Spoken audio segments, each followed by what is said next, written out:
हमने जम्मू कश्मीर के कुछ नंबर्स जो आए एक्सिस माई इंडिया के, वो हमने आपको बताया। जम्मू क्षेत्र के अंदर भारतीय जनता पार्टी 44% वोट ले सकती है, सबसे बड़ी पार्टी बन सकती है। इसमें कितनी सीटें उसको आएंगी इसका अनुमान अभी आना बाकी है। ऐसे कश्मीर घाटी के अंदर नेशनल कॉन्फ्रेंस और कांग्रेस 42% वोट लेकर सबसे बड़ा गठबंधन बन सकते हैं। लेकिन इस बार 90 सीटों के अलावा 5 नॉमिनेटेड मेंबर भी होंगे और इस लिहाज से भारतीय जनता पार्टी के लिए कि 5 सीटों की पहले ही बढ़त मानकर चला जा रहा है। लेकिन कौन मुख्यमंत्री बनेगा, कौन सत्ता में आएगा, इसमें बहुत कुछ तय वहां की छोटी पार्टियां और निर्दलीय भी करेंगे। जम्मू कश्मीर की बात हमने की, हरियाणा का भी डेटा सामने नहीं आया है, लेकिन हरियाणा के इलेक्शन को लेकर के भी कुछ एनालिस्ट का ऐसा मानना है कि चुनाव नजदीकी हो गया है। कांग्रेस पार्टी के पास एक बहुत बड़ी बढ़त थी जब ये चुनाव का कैंपेन शुरू हुआ था, जो उसने धीरे धीरे गंवाई है।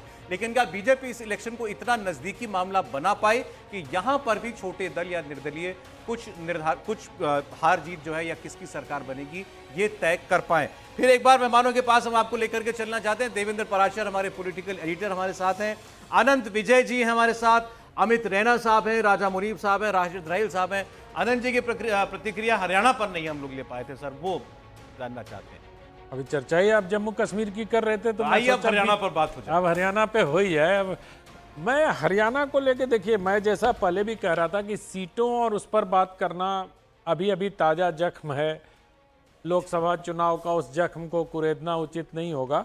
लेकिन हरियाणा में कुछ प्रश्न मेरे दिमाग में है। जैसे जुलाना सीट जहां से विनेश फोगाट लड़ रही हैं, बहुत सारे लोग उस सीट को लेकर बहुत उत्साहित हैं। मुझे लगता है कि अगर वो सीट इतनी ही आसान थी विनेश फोगाट के पक्ष में या कांग्रेस पार्टी के पक्ष में, तो प्रियंका गांधी को वहां कैंप क्यों करना पड़ा? प्रियंका गांधी को वहां रोड शो क्यों करना पड़ा? उस विधानसभा क्षेत्र में प्रियंका गांधी को वहां रैली क्यों करनी पड़ी विनेश फोगाट के क्षेत्र में? ये सारी सवाल मेरे दिमाग में उठ रहे हैं। और अंत में अगर कांग्रेस को देखा जाए कि कांग्रेस बहुत अच्छा कर रही थी, तो इसकी क्या आवश्यकता पड़ी कि राहुल गांधी ने 3 दिनों की यात्रा निकाली वहां, जिसमें भारतीय जनता पार्टी और तो और अशोक तंवर जैसे नेता को, जिसका मतलब कोई भी इम्पैक्ट नहीं बचा अब हरियाणा में। इधर उधर इतनी बार पता नहीं उन्होंने इतना कॉकटेल बनाया पार्टियों का। मुझे लगता है कि हरियाणा की जो परंपरा आया राम गया राम की थी, उसके सर्वश्रेष्ठ उदाहरण इस वक्त अशोक तंवर ही हैं।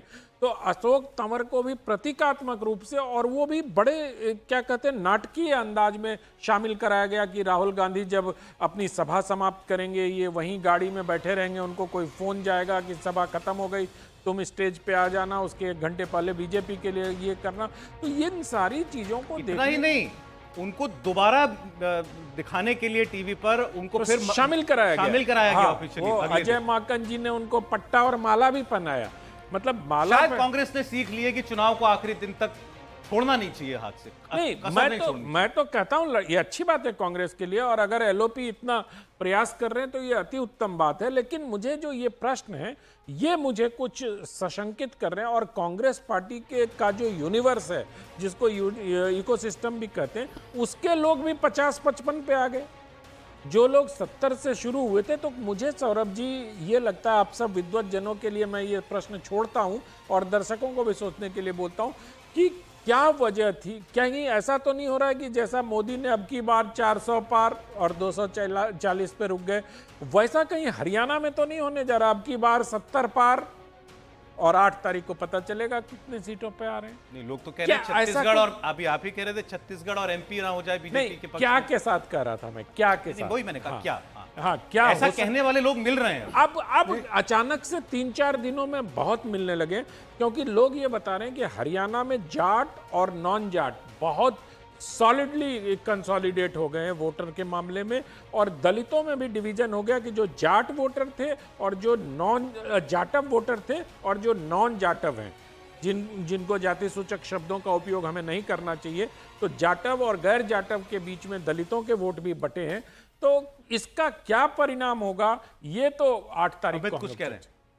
देखिए, 2 चीज़ें। एक, शैलजा को साइडलाइन करना क्या नुकसानदेह है कांग्रेस के लिए, ये तो समय ही बताएगा। बट कहीं ना कहीं जो दलित समाज का वोट है वो नाराज़ है हरियाणा में कांग्रेस को, उसको लेकर। दूसरा, ये भी आकलन लगाया जा रहा है कि हुड्डा साहब नहीं चाहते हैं कि कांग्रेस एक इतने बड़े बहुमत में आए कि उनकी जो डिपेंडेंसी है वो केंद्रीय कमान ले ले और एक सरप्राइज जी। सीएम आ जाए, तो उनके पास वो फ्लॉक रहना चाहिए जिससे वो कहीं ना कहीं एक्सट्रैक्ट कर सके अपना पाउंड ऑफ फ्लेश केंद्र के अच्छा साथ। देखिए, आप ये हम सीटों की इंतजार कर रहे थे, एग्जिट पोल क्या बताता है। जम्मू क्षेत्र की 18 सीटों का एग्जिट पोल का नतीजा जो है वो सामने आया है, जिसमें एक्सिस बाय इंडिया का एग्जिट पोल है 18 सीटों का। जम्मू क्षेत्र की 14 सीटें बीजेपी को मिलती हुई दिखाई, 18 में से 14 exit poll Bharatiya Janata party को दे रहा है, और कांग्रेस और नेशनल कॉन्फ्रेंस को 3 सीटें इन 18 में से दी जा रही हैं। ये तो बिल्कुल अभी तक एक तरफा मामला है मुनीर साहब। बिल्कुल है, क्योंकि जम्मू में जहाँ तक हमने कहा कि बीजेपी लार्जेस्ट पार्टी जो है वो इमर्ज करेगी, और वही दर्शा रहा है कि अगर 18 में से 14 जो है जम्मू सेगमेंट में है, तो जम्मू में तो वैसे भी बीजेपी की एक लहर है, और वो लहर को वो मेंटेन कर रहे हैं।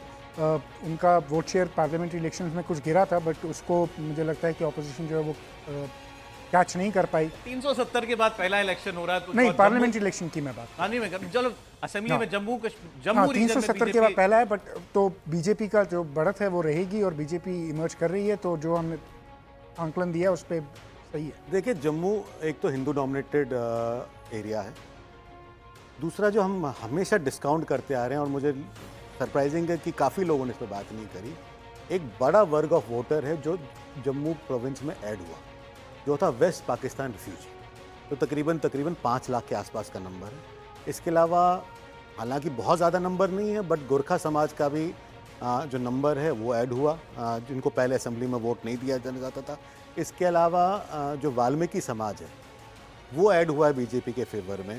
तो ये जो वोटर पहले नहीं एग्जिस्ट करता था वो आज आता है, और वो बिल्कुल बीजेपी के ही फेवर में जाएगा, क्योंकि जो उसकी एम्पावरमेंट हुई है वो 370 हटने के कारण हुई है, तो वो एडवांटेज उनको मिलता है। दूसरा, कांग्रेस ने देखिए, अगर आप पार्लियामेंट्री इलेक्शन देखें जम्मू के और उधमपुर के, भारतीय जनता पार्टी ने 2019 के मुकाबले तकरीबन 11% वोट शेयर लूज किया, मगर उस लॉस का एडवांटेज कांग्रेस नहीं ले पाई, वो उसको अपने फेवर में टैप नहीं कर पाई है। ये कांग्रेस की फेलियर रही है, और ये उमर अब्दुल्ला के बयानों में भी दिखता है, और जिस हिसाब से नंबर्स आ रहे हैं उसमें भी दिखता है। तो ये नंबर एक एडिशनल वोटर्स का बिल्कुल बीजेपी के एडवांटेज में जाता है। कांग्रेस की जो कंफ्यूजन रही या मजबूरी रही 370 पर खुलकर ना बोल पाना, उसको आप कितनी बड़ी वजह मानते हैं? देखिए, क्योंकि कांग्रेस इसलिए नहीं खुल पा रही है कि कश्मीर में भी वो इलेक्शन लड़ना चाहते हैं और जम्मू में भी इलेक्शन लड़ना चाहते हैं, और ये कहना गलत नहीं होगा कि दोनों प्रोविंसेस के 370 को लेकर व्यूज़ अलग अलग हैं, और इसलिए वो बीच में फंसे रहे। जम्मू का वोटर तो खुलकर सुनना चाहता है ना कि भाई कोई जो मोदी जी कह रहे हैं, अमित शाह कह रहे हैं, हमने इतिहास में भेज दिया। बिल्कुल नहीं।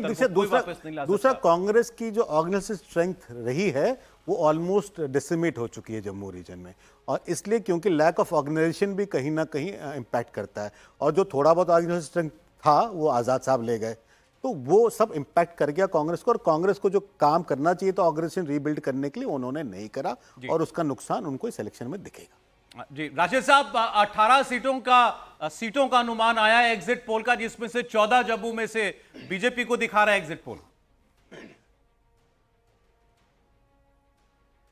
देखिए, जहाँ तक जम्मू का ताल्लुक है कि ये एक हकीकत है कि जम्मू में जो बीजेपी ने पॉलिसी इख्तियार की, या कश्मीर में एसटी और एससी की पॉलिसी इख्तियार की, या जो हदबंदी की, उसका उन्हें कहीं ना कहीं फ़ायदा हो रहा है। जैसे हमारे मित्र ने कहा कि पीओ के रेफ्यूजीज़ और जो वाल्मीकि समाज के लोग हैं, वहाँ शायद वो लोग काम कर गए होंगे और उन्होंने बीजेपी के हक में वोट डाला है, क्योंकि बीजेपी ही वो जमात है जिनको उन्होंने आज ये वोट डालने का हक दिया है। लिहाजा अगर बीजेपी को वहाँ ज़्यादा सीटें मिलती है इस एग्जिट पोल के अनुसार, तो ये कोई चौंका देने वाली बात नहीं है। जी, अब सवाल यह है कि कितनी ज्यादा या कितना अंतर रहता है बीजेपी और बाकी पार्टियों में जम्मू रीजन में? देवेंद्र। हाँ सर, अब इसमें क्योंकि बीजेपी की सारी उम्मीदें तो जम्मू रीजन में ही है, और जो 33 के नंबर्स की मैं बात कर रहा था, वो मैक्सिमम एक्सपेक्टेशन है बीजेपी का कि वहाँ तक जा सकते हैं। हालांकि कुछ सीटों पे कैंडिडेट्स को लेकर, हालांकि वो हर एक चुनाव में ही होता है, ये कोई चुनाव ऐसा नहीं कि एक्सेप्शन है, लेकिन कुछ सीटों पे कैंडिडेट्स इतने ख़राब थे कि जो इंडिपेंडेंट लड़ रहे हैं वो ज़्यादा बेहतर करते नज़र आ रहे थे बीजेपी कैंडिडेट की तुलना में। वो 2-3 सीटें ऐसी हैं, बावजूद इसके बीजेपी मान के चल रही है कि एनीवेयर बिटवीन 28 to 33 इस बीच में होना चाहिए। अगर 33 हो जाता है तो नथिंग लाइक दैट बीजेपी के लिए आप समझ सकते हैं कि स्थिति बहुत अनुकूल हो जाएगी। और ये जो जम्मू रीजन में बीजेपी जैसा कर रही है, जैसा वो बता रहे थे राणा साहब की वोट परसेंटेज कम हुआ, जाहिर तौर पे क्योंकि नरेंद्र मोदी फैक्टर इस लोकसभा चुनाव में बीजेपी के लिए था। अदरवाइज बीजेपी के जो स्थानीय कैंडिडेट हैं, चाहे डॉक्टर जितेंद्र सिंह की बात कर लें या जुगल किशोर की बात कर लें, उनको लेके बहुत नाराजगी थी। अच्छा, तो वो फैक्टर काम कर जाता है कि अगर स्थानीय कैंडिडेट को लेके इतना उत्साह ना हो तो वो वोटर्स गिर जाता है। अन्यथा कांग्रेस पार्टी के हिसाब से बात करें तो जम्मू रीजन में तो वो कुछ है ही नहीं। अरे ये मामला कहीं अदालतों में जाने वाला तो नहीं आपको लगता है? क्योंकि कांग्रेस कह रही है कि ये 5 जो मेंबर्स नॉमिनेट हो रहे हैं सरकार बनने के बाद होने चाहिए on aid and advice of the state government, जबकि ये एलजी साहब home ministry, central home ministry की एडवाइस पर इनको नॉमिनेट कर रहे हैं। नहीं, ये लग रहा है कि ये जाएगा कोर्ट में जाएगा। हाँ, ये कोर्ट में जाएगा। ये शायद सुप्रीम कोर्ट में जाने की इसकी आशंका है। ये हो सकता है कि इसको कोर्ट में ले जाए। देखिए, जो जम्मू कश्मीर रिऑर्गेनाइजेशन बिल है उसमें बड़ा क्लियरली लिखा है कि एलजी डिसाइड करेंगे 5 से, तो उसको लेकर मुझे नहीं लगता कि एड एंड एडवाइस पे जाएगा। बट ये जरूर जा सकता है कि 5 नॉमिनेटेड जो मेंबर्स हैं, क्या वो सरकार के गठन में उनका वोट वैल्यू रखता है कि नहीं। कहीं ना वोट कहीं तो है उनका इसमें हाँ, मैं कह रहा हूँ, मेरा जो विचार है कि क्या वो 5 वोट, क्योंकि वो इलेक्टेड रिप्रेजेंटेटिव नहीं है, नॉमिनेटेड रिप्रेजेंटेटिव है, क्या वो जो आपको सरकार बनाने के लिए जो मेजॉरिटी नंबर चाहिए उसमें उनका वोट रहना चाहिए या नहीं रहना चाहिए। इसमें सौरभ 2-3 चीज़ मैं आपको बताऊं। पहले बात तो पिछले दिनों जो हमें सोर्सेज के द्वारा जानकारी मिली, जम्मू कश्मीर प्रशासन के टॉप लोग लगातार गृह मंत्रालय के संपर्क में थे और विधि मंत्रालय के बड़े अधिकारियों के द्वारा और विशेषज्ञों के द्वारा भी इस पर बहुत बातचीत हुई है, गहन विचार विमर्श हुआ है। जब 2019 में एक्ट लाया गया था तो उसमें सिर्फ 2 सीटों का प्रावधान था कि एलजी 2 महिलाओं को नॉमिनेट करेंगे। 2023 में इसमें संशोधन किया गया, उसके बाद उन सीटों को 5 कर दिया गया, जिसमें से 2 ऐसी सीटें जो कि पीओके की, और उसके अलावा उसमें 1 महिला 1 पुरुष ऐसे करके किया गया, कुल 5 सीटें। उन 5 सीटों को अगर आप लेके बात करें तो ये क्लैरिटी एक्ट में नहीं है कि वो वोटिंग में हिस्सा लेंगे या नहीं लेंगे। अच्छा। लेकिन जम्मू कश्मीर की जो विधानसभा है और ये जो अभी एक्ट है वो पुडुचेरी के पैटर्न पर ही है। पुडुचेरी विधानसभा में 3 सदस्य नॉमिनेटेड होते हैं और वो वोटिंग में हिस्सा लेते हैं। तो वो एक विंडो नजर आएगा। अगर जम्मू कश्मीर प्रशासन इस काम को कर रहा है, अभी तक ऑफिशियली किया नहीं गया, सोर्सेज के द्वारा ही ये कल बात कही गई थी कि नॉमिनेट किया जा सकता है, लेकिन अगर ये किया जाता है तो समझ सकते हैं आप कि पुडुचेरी वाले पैटर्न पे ही कोर्ट में अगर चैलेंज किया गया तो उसी बात को कहा जाएगा। और जो हमें जानकारी है उसके हिसाब से आज भी टॉप लेवल पे दिल्ली में इस मसले को लेके बड़े लेवल पे बैठक चल रही है। देखिए आप, अच्छा ये तो आगे जाकर के एक बड़ा मुद्दा बनेगा ही।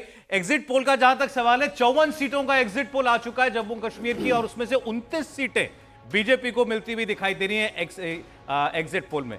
अब ये बीजेपी के लिए फाइनल नंबर प्रेडिक्ट किया जा रहा है नहीं, ये भी थोड़ी देर में पता चल जाएगा। 29 तक तो पहुंची भारतीय जनता पार्टी, पिछली बार 25 थी, 4 तो यहीं बढ़ गए सर। अब जेएनके कर दिया आपने। अभी तक आप जम्मू बता रहे थे, हम लोग बड़े सोच में पड़ जाते हैं कि अब बीजेपी के लिए बीजेपी के जेएनके लिए और जम्मू जम्मू में अंतर नहीं है। नहीं, क्या पता सीट बढ़ गई ना सर, तो क्या पता कश्मीर की घाटियों में भी लोगों के दिल बदल गए हों। ऐसा नहीं है। अंतर है, अगर इसमें कश्मीर 54 में आता है और बीजेपी 29 निकाल रही है तो यानी जम्मू स्वीप कर रही है। नहीं, मुझे तो सर वोट परसेंटेज से ही ये लगा था कि जम्मू स्वीप करेगी, क्योंकि 10% का मार्जिन बहुत अधिक होता है। वैसे ही वहाँ वो गठबंधन भी स्वीप करने वाली है, क्योंकि वहाँ भी जो है वो गैप जो है बहुत बड़ा है। तो अगर 6, 7, 8% गैप होता है ना तो पार्टी स्वीप कर जाती है एकदम। आप कहीं भी उठा के देख लो, उत्तर प्रदेश को देख लो, अखिलेश के समय में वही हुआ। वो तो ठीक है, 29 सीट 54 में से और 19 सीट नेशनल कॉन्फ्रेंस और कांग्रेस को मिलती हुई दिखाई दे रही है। ये अब इसमें क्लियर नहीं है कि क्या इसमें जम्मू की सारी हमने 43 सीट्स, 43 तो सीट्स। कि इसमें सारी आ चुकी हैं या नहीं। अगर इसमें अभी भी जम्मू की सीट्स बाकी हैं तो फिर तो बहुत खुला खेल देखिए है। बाकी होंगी, क्योंकि अगर 19 सीट नेशनल कॉन्फ्रेंस को दिखा रहा है तो यानी significant number of Kashmir valley की सीट्स ले रहा है। अगर हम बात कर रहे हैं कि 36 सीटें बीजेपी ले रहा है तो बाकी नेशनल कॉन्फ्रेंस को तो नहीं जा रही हैं, कुछ इंडिपेंडेंट्स को जाएंगी, कुछ बाकी पार्टीज को जाएंगी। तो मुझे लगता है कि इसमें मिक्स है कश्मीर का और सिग्निफिकेंट अमाउंट ऑफ मिक्स है।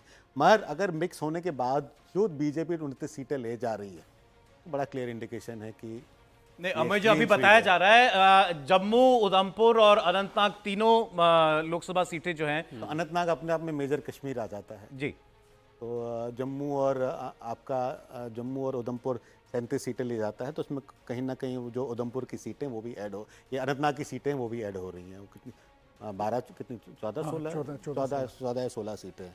तो वो एनसी का फेवर एडवांटेज है। और देखिए NC will win some seats in Jammu region. ये हमको समझना चाहिए कि एनसी एक अकेली पार्टी है जिसे पैन जम्मू कश्मीर पार्टी कहा जा सकता है।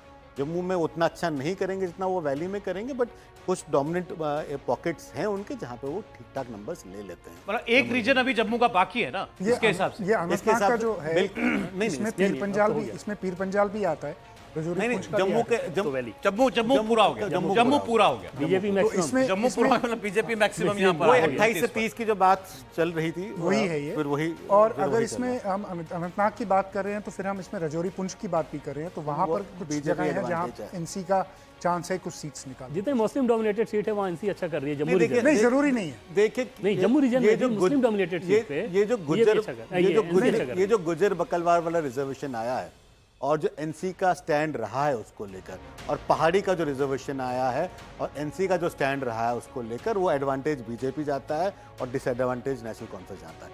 तो इसलिए जो मुस्लिम डोमिनेटेड सीट्स हैं जम्मू रीजन में भी, ये ज़रूरी नहीं है कि वो एडवांटेज एनसी या पीडीपी को जाता है, वहाँ बीजेपी ठीक ठाक कर सकती है। अभी तक लेकिन जो रिपोर्ट है बीजेपी का भी, उसमें यह है कि जम्मू रीजन में जो मुस्लिम डोमिनेटेड सीट है वहाँ एनसी अच्छा कर रही है। अरे यहाँ पर अदर्स भी हैं, ये 6 सीटें मेरे ख्याल में है जो कि यहाँ अन्य को दिखाई जा रही है एग्जिट पोल के अंदर। ना तो इसमें पीडीपी है या जमात है या फिर एआईपी है जो अनंतनाग में लड़ रहे हैं, तो उनका नंबर भी इसमें आ रहा है। यही अदर्स तो सरकार बनाएंगे सौरभ। छोटे दल और अन्य। हाँ, अगर हुए तो जी। इनकी संख्या जितनी बढ़ेगी, ये जितने हृष्ट पुष्ट होंगे, जितने स्वस्थ होंगे, बीजेपी की उम्मीदें उतने ज्यादा रहेंगी। तो देखिए अभी तो 54 सीटों पर अभी एग्जिट पोल ने अपना अनुमान जो है वो जाहिर किया है, जिसमें भारतीय जनता पार्टी को 29 सीटें मिलती हुई दिखाई दे रही हैं। अब कश्मीर से कोई नंबर इसमें ऐड होगा, बीजेपी के नंबर्स में इसकी उम्मीद बहुत ज्यादा नहीं है। देखना ये होगा कि नेशनल कॉन्फ्रेंस और कांग्रेस वो कश्मीर रीजन में कितना आगे जाती है। सर राशिद साहब, जम्मू में बीजेपी 29 सीटों पर पहुंचती हुई दिखाई दे रही है अब तो।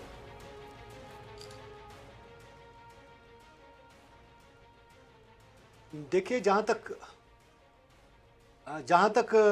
वैली का ताल्लुक है, मुझे नहीं लगता है वैली में कुछ खास बीजेपी कर पाएगी। लेकिन एक बात साफ है कि यहाँ जो कैंडिडेट इंडिपेंडेंट उठे हैं उनकी वजह से कुछ ऐसे रिजल्ट सामने आएंगे जहाँ जो हमको भी चौंका देने वाले होंगे, हमारे लिए भी, क्योंकि अनएक्सपेक्टेड रिजल्ट सामने आएंगे। उसमें हो सकता है कुछ इंडिपेंडेंट्स और कुछ छोटी छोटी पार्टियां बीच में से निकल जाएगी, जो हमने ज़मीनी सतह पे देखा है, क्योंकि बहुत सारे इलाकों में बहुत सारे वोट डिस्ट्रीब्यूट हुए हैं। अगर हम सिर्फ ईदगाह कॉन्स्टिट्यूंसी की बात करें और गांदरबल कॉन्स्टिट्यूंसी की बात करें, तो वहाँ जो कांग्रेस के डिस्ट्रिक्ट प्रेसिडेंट थे गांदरबल में भी और ईदगाह में भी, उन दोनों ने एज इंडिपेंडेंट कैंडिडेट लड़ा है।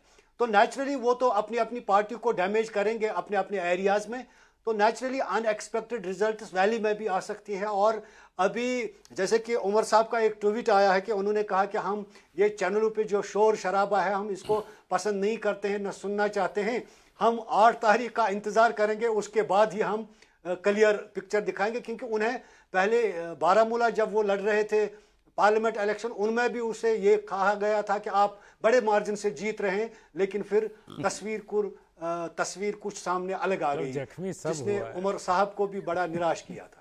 तो इसी तरह से अगर जम्मू में ये सूरत हाल आती है, 54 में से 29 अभी तक आ रहे हैं बीजेपी को, तो नेचुरली एक बड़ी पार्टी के तौर पर से वो उभर सकती है। बड़ी अजीब परिस्थिति है। पहले जब टीवी चैनल बताते थे कि आप हार रहे हैं तो नेता परेशान होते थे, अब ये कोई बताया आप जीत रहे हैं तो भी वो परेशान होते हैं। बहुत परेशान है। उमर साहब का देखा सुना आपने कि वो कह रहे कि भैया हम नहीं जीत रहे, हम नहीं जीत रहे। अगर उमर साहब को स्थिति हो गई, अगर उमर साहब को लगता है कि वो बारामूला जीत रहे हैं, तो फिर उनकी जो नेटवर्क है पार्टी मेंबर्स का वो बड़ा पुराना है, पुअर है। क्योंकि बड़ा क्लियर हो गया था बारामूला की वोटिंग के बाद कि इंजीनियर राशिद शायद लीड लेंगे। हाँ, ये 2.5 लाख का मार्जिन एक्सपेक्टेड नहीं था, बट कहीं ना कहीं लग रहा था कि इंजीनियर राशिद ये शायद इलेक्शन जीत रहे हैं। ये जिस दिन पोलिंग खत्म होगी तो उसी दिन लग रहा था। देखिए अब 72 सीटों का आ चुका है सर एग्जिट पोल का अनुमान, और बीजेपी नहीं बढ़ पाई है। 54 से 72 हो गया ओवरऑल सीट्स, लेकिन बीजेपी 29 की 29 पर ही है। श्रीनगर ऐड हो गया, 0 बीजेपी। हाँ, वो देखिए 0 है, क्योंकि जम्मू उधमपुर आपने पहले ही कवर कर लिया था, जहाँ से बीजेपी के एक्सपेक्टेड नंबर्स थे। कुछ अनंतनाग की सीट्स में शायद बीजेपी निकाल लेती। कश्मीर वैली में एक्सपेक्टेड ही नहीं है बीजेपी के नंबर्स। बेस्ट के सिनेरियो दो हैं बेस्ट केस सिनेरियो, वो भी टाइट मामला है। एक शायद गुरेज फिर भी प्रोबेबिलिटी में, बाकी उसके अलावा तो प्रोबेबिलिटी नहीं देनी। तो देखिए इन 72 सीटों में से कांग्रेस नेशनल कॉन्फ्रेंस 32 पर पहुंचता हुआ दिखाई दे रहा है सर। देखिए, अगर कांग्रेस और नेशनल कॉन्फ्रेंस 32 पर पहुंच रहा है इसमें से, तो कहीं ना कहीं फिर जो हमारा अनुमान है कि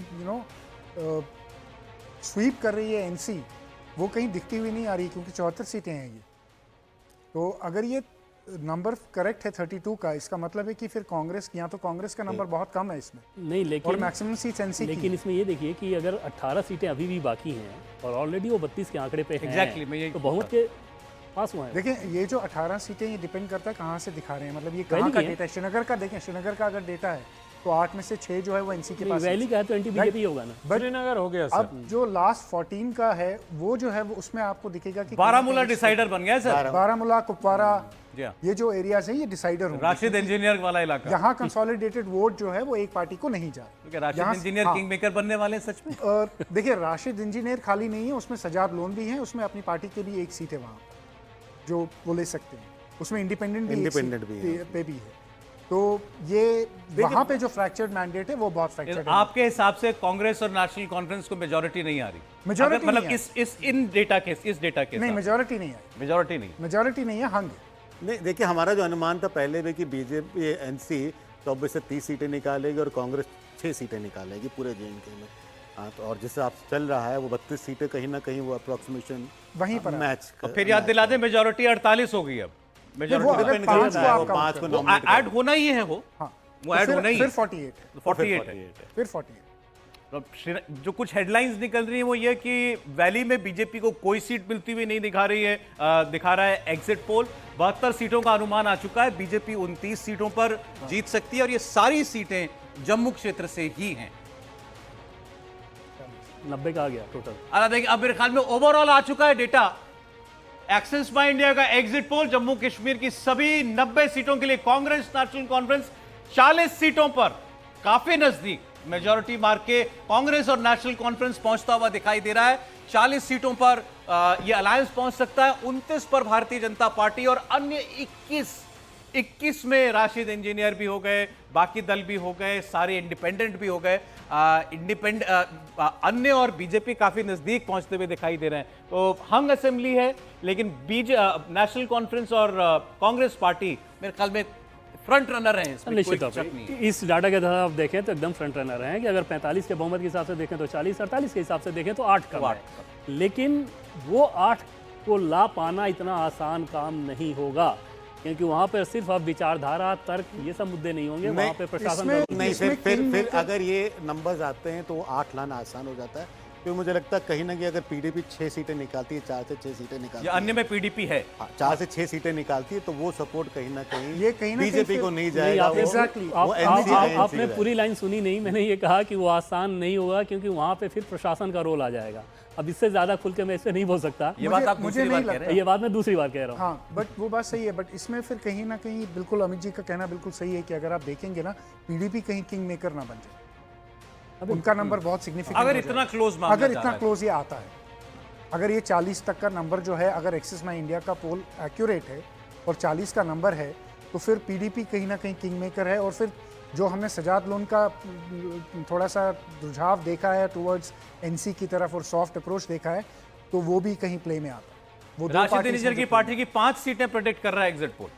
देखिए, 5 is the best case scenario मैंने आपको बताया। 1 से 3 इज अ रियलिस्टिक सिनेरियो कि उनको मिल सकती है। देखिए, सज्जाद लोन ने भी इस बार हेजिंग बड़ी स्मार्ट करी थी। 2 सीटों से वो लड़े। एक सीट अपनी हंदवारा जो ट्रेडिशनल सीट रही और दूसरी कुपवारा जो पिछली बार भी पीसी के पास ही सीट थी। सिटिंग एमएलए को हटाया, मतलब जो सिटिंग नहीं, जो फॉर्मर एमएलए थे उनको हटाया गया। सज्जाद लोन खुद लड़े, उसमें नेशनल कॉन्फ्रेंस के दूसरे बड़े नेता नासिर सोगामी लड़ रहे हैं। और सज्जाद ने जिस हिसाब से कैंपेनिंग करा है, कहीं ना कहीं एक वॉकओवर दिया एनसी को। और जहाँ तक सुनने में आया है, सज्जाद को लग रहा था कि अगर एनसी पावर में आती है तो मुझे एक एडवांटेज मिलना चाहिए। तो अब तो आप सर अपना असेसमेंट ये इसको इस बात पर बताइए कि कौन सरकार बनाएगा, कौन मुख्यमंत्री बन सकता है। प्रेमाइस है ये डेटा जो इस वक्त आपके सामने है सर। मैं इस डेटा पर प्रिडिक्ट कर रहा हाँ, हूँ। इस डेटा इस पर हमारा अभी 8 तारीख के पहले कोई अपना आकलन नहीं है भैया ये लोकसभा चुनाव के बाद अब बहुत ज्यादा सेफ हो हम गए हैं। लोग बहुत ज्यादा सतर्क हो गए हैं लोकसभा चुनाव के बाद, बड़े गहरे जख्म दिए भाई। जी, तो मैं यही कह रहा हूं कि इसमें मुझे लगता है कि अभी पिक्चर अभी बाकी है दोस्त। मुझे लगता है कि ये अगर एडवांटेज जरूर एनसी और कांग्रेस पार्टी को है अगर ये 40 पर पहुंच जाते हैं तो, क्योंकि अगर ये 40 पर पहुंच रहे हैं इसका मतलब जम्मू रीजन में भी इस गठबंधन को सीटें मिला मिली है। हैं। 10 के करीब सीटें हो सकता है इनको मिली हो वहाँ, या 8-7 जो भी हो। तो ऐसे में मुझे लगता है सौरभ जी कि इनको एडवांटेज होगा, लेकिन अब वही है कि कौन किसका वो अपना वो पीडीपी की जो नेत्री हैं अगर वो कहेंगी कि मुझे मुख्यमंत्री बनना है तो क्या करेंगे फिर। अब निर्दलीय को 7 सीट आ गई। ये भी इनके भी नंबर्स थोड़े अभी एक बार स्टेबलाइज हो जाएं तो रिएक्शन देने में ज्यादा पीडीपी को पीडीपी की देखिए 5 सीटें हैं, राशिद सज्जाद इंजीनियर की 5 सीटें, सज्जाद लोन की पार्टी को 2 सीटें। तो अगर इन्हीं को आप गिन लें तो 10 और 2 12। हम अन्य जो हैं जो 21 दिखा रहे हैं, हम अन्य उनमें से 12 तो इन 3 दलों के ही हो गए। हाँ। तो बाकी इंडिपेंडेंट तो मान लीजिए। ये वही है कि जो बातें हो रही थी कि इतने सारे मतलब दलों को, छोटे दल को भारतीय राजनीति में मेढक की संज्ञा दी जाती है कि वो कब किधर कूद जाए, कब किधर कूद जाए। तो इन सब को इकट्ठा करके सरकार अब लेकिन ये भी होगा, राज्यपाल के सामने ये समस्या आएगी कि जो लार्जेस्ट प्री पोल अलायंस है उनको बुलाना पड़ेगा उनको। तो इंडिपेंडेंट 7 हैं इसमें सर। अब ये आपके लिए ये बारीक काम है, आपको करना पड़ेगा हमारे लिए। हाँ देखिए, अगर इंडिपेंडेंट 7 हैं तो हम अगर लेकर चले 29 और 5 34, 34 और 7 41 और 5 मैंने पहले 41। तो बीजेपी के लिए फिर बहुत मुश्किल हो रहा है। फिर उनको बीजेपी को सारे इंडिपेंडेंट चाहिए होंगे। हाँ, सारे इंडिपेंडेंट 7 के 7 चाहिए होंगे। जी ठीक है, 5 उनके नॉमिनेशन है, ठीक है, वो लेकर वो 41 पे पहुंचते 41 पे आते हैं। हैं। 6 तभी 7 तभी कम है। तो वो कहां से 7 आ सकते हैं? वो 7 कहां से आएंगे, वो सबसे बड़ा सवाल। तो सज्जाद लोन उनकी मदद कर सकते हैं। सजाद लोन अगर उनकी मदद करता है, सजाद के पास 1 से 2 सीटें आ रही हैं, right. PDP again king maker बन रही है। पीडीपी किंग में PDP का पीडीपी नंबर- या राशिद इंजीनियर। पीडीपी या राशिद इंजीनियर, दोनों 5-5 पीडीपी मुझे ज्यादा दिख रहा है राशिद इंजीनियर से। बट अगर ये नंबर 100% करेक्ट है तो मुझे ये दिख रहा है कि कहीं ना कहीं वैली और जम्मू के बीच में एक डिवाइड जो है वो ग्रो करने वाला है। एक बीजेपी और नॉन बीजेपी डिवाइड, और एक रीजनल डिवाइड भी जो है वो बहुत लार्जर वे में ग्रो करेगा। अगर ये सारी रीजनल पार्टीज मिलकर नॉन बीजेपी सरकार बनाती हैं तो उसकी संभावना मुझे दिख रही है, बट बहुत मुश्किल है। ऑलराइट, मतलब बीजेपी का लेग वर्क बहुत बढ़ गया है इसमें। हाँ, लेकिन करने के हिसाब से देखें तो ये इम्पॉसिबल नहीं है। 29 इंडिपेंडेंट, पीडीपी का मुख्यमंत्री, सज्जाद लोन इधर ही, मुख्यमंत्री का नाम आप बता चुके हैं। तो उस हिसाब से ये देखिए, पीडीपी का impossible नहीं। मुख्यमंत्री आज की डेट में जरूरी नहीं है। मुझे लगता है पीडीपी का पावर में आना ज्यादा जरूरी है पीडीपी का मुख्यमंत्री बनने से। नहीं, बीजेपी अगर उतने नंबर्स लेके आएगी तो उसको फेस वैली का ही देना होगा। 5 पे आप नहीं, 5 जम्मू पे फिर मुख्यमंत्री इस नंबर से नहीं बन सकता। जम्मू कश्मीर की पॉलिटिक्स की आप एक रियलिटी डिस्काउंट ना करें। मैंने जैसे पहले भी कहा, जो भी पार्टी सरकार में आती है वो केंद्र के अगेंस्ट नहीं आती है। और यूनियन टेरिटरी में मुझे नहीं लगता कोई ऐसा सरकार बनाना चाहेगा जो दिल्ली की तरह हालात हो जाएं उसके। तो इसलिए इस नंबर्स के बाद भी पॉसिबिलिटीज़ का ऑप्शन आज भी खुला है। पॉसिबिलिटीज़ का ऑप्शन आज भी खुला है। जो आप नंबर्स प्रेडिक्ट कर रहे हैं ये उसके बावजूद भी पॉसिबिलिटीज़, और जो हम बिगनिंग ऑफ डिस्कशन कर रहे थे कि कौन 2 पार्टी सरकार बना सकती, वो आज भी बना सकती। ये सारे ऑप्शन खुले हैं, वही बात हो रही है। और मुझे ये नंबर्स थोड़े से ऑप्टिमिस्टिक दिख रहे हैं, टू बी वेरी ऑनेस्ट।